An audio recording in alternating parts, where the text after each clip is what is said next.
एगो लइका ढोढ़ी में दाते काट लेले बा, काट लेले बा।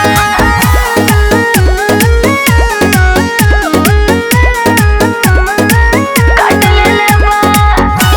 सही में का हो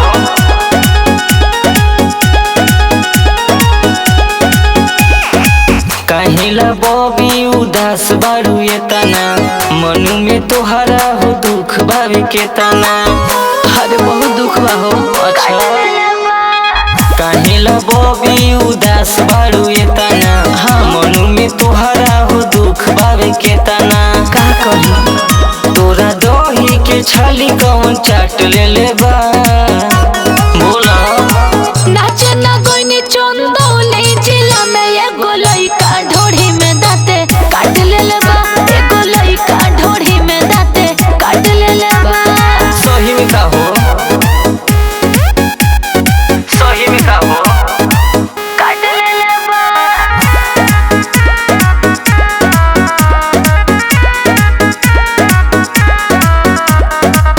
एही जिला के लोग हो रंगदार हो यहाँ के लइका रखेला हथियार हो। संभल के रही हो परेशान पड़े बानी घटना घट गइल रे, फेविकोल जैसे आके हमसे सट गइल रे। लागी धकिया कवारी में जात ले बा जात ले बा। नाचे ना कोई चंदौली जिला में एगो लइका ढोढ़ी में दाते काट लेले बा, एगो लइका ढोढ़ी में दाते काट लेले बा। अभी बचल बारू एगो लइका ढोढ़ी में दाते काट लेले बा।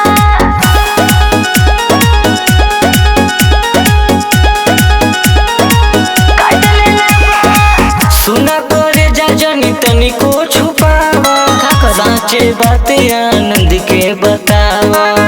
अरे सुना बोला बोला नाचत नाचत हम तो कोइनी मोतिया चित भेरिया, ओ तो लागत रहे मुआना पियले बट बीड़िया।